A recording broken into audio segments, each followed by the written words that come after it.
N'essayez donc pas de régler l'image. Nous maîtrisons à présent toute retransmission. Nous contrôlons les horizontales et les verticales. Au-delà du réel, l'aventure continue fait partie de ce nouvel engouement pour la science-fiction et le fantastique. La série comme X-Files ou Lois and Clark se tourne actuellement à Vancouver. Aujourd'hui, les réalisateurs, grâce à une formidable technologie, peuvent aller toujours plus loin. Qui plus est, le budget d'1,3 million de dollars par épisode, 6,5 millions de francs, est particulièrement confortable. Mais avant la couleur, il y avait le noir et blanc aujourd'hui, délicieusement kitsch. Ce n'est pas une défaillance de votre téléviseur, n'essayez donc pas de régler l'image. Nous avons le contrôle total de l'émission.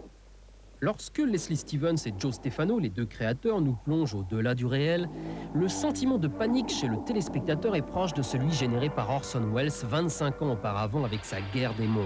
Mais la série Au-delà du réel n'explore pas le monde des fantasmes, des cauchemars. Elle ne suggère pas, comme le faisait la 4e dimension, elle propose de découvrir d'autres mondes en s'inspirant de nouvelles des années 50, des récits délirants publiés dans les pulp magazines des revues bon marché de l'époque. Si délirantes d'ailleurs que certaines histoires ne sont pas toujours très claires et qu'une petite explication serait la bienvenue. Oh, bien sûr. C'est pour ça qu'il m'envoie. On doit l'utiliser modérément avec une très grande précision. Autrement, on dérape, on libère la matière négative et on déchire la trame espace-temps. Bon, on est bien avancé, monsieur Barry Morse. Mais qu'importe, la série nous fait beaucoup voyager et le message est clair, nous ne sommes pas seuls dans l'univers et les autres ne sont pas toujours ravissants. Des monstres que devront affronter des comédiens qui ne vous sont pas inconnus, comme Robert Culp, bien avant la série Les Espions. 70 billions de terriens. Tous ont été placés dans le fil. Et le fil est au-dedans de vous. Vous avez été programmé pour vous laisser croire que vous étiez un être humain, que la chirurgie aurait pourvu d'un calculateur en guise de main. Mais vous êtes un robot. Vous êtes le gardien de l'espèce humaine. Et elle en a bien besoin, l'espèce humaine. Regardez le grand poilu, là. Nous sommes maintenant face à la réalité. Qui êtes-vous? Qui êtes-vous? Je viens de la planète Anthéon. Est-ce là votre apparence normale? Je revêt l'apparence sous laquelle je désire qu'on me voie. Vous êtes bien une sorte de monstre, alors.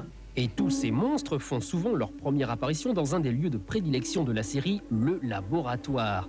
Regardez le résultat avec Robert Duvall après une séance d'UV un peu ratée.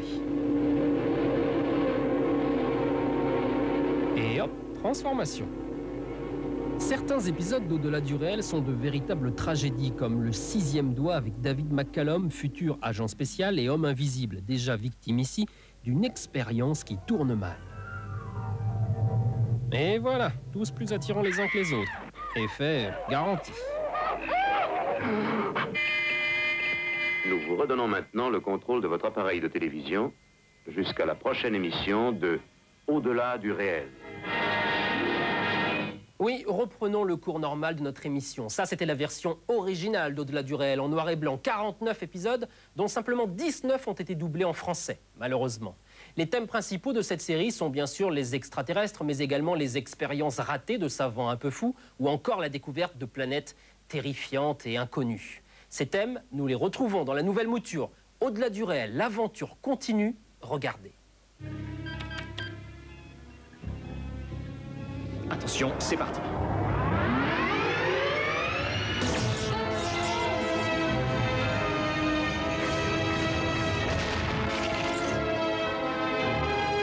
Bienvenue chez vous.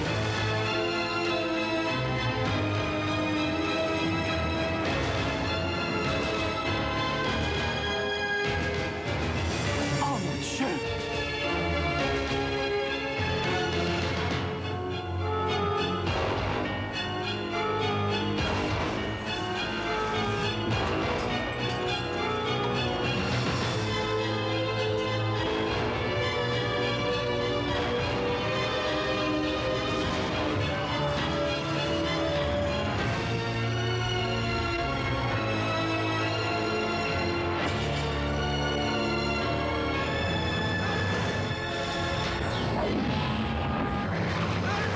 Dans quelques secondes, 3 épisodes inédits d'Au-delà du réel. L'aventure continue avec tout d'abord Alyssa Milano, la petite Sam de Madame et Servie qui a bien grandi dans le rôle d'une jeune femme très sérieuse avant le mariage mais qui va rencontrer le démon de l'amour. Juste après, Dwight Schultz, le fêlé de l'agence Touriste, sera confronté à une maison aux murs particulièrement gourmands. Et puis nous finirons ce samedi fantastique avec Leonard Nimoy, ex-Spock de Star Trek, dans le rôle d'un avocat qui défend un robot accusé d'avoir tué son créateur. Ne touchez pas au bouton de votre téléviseur. Au-delà du réel, c'est maintenant.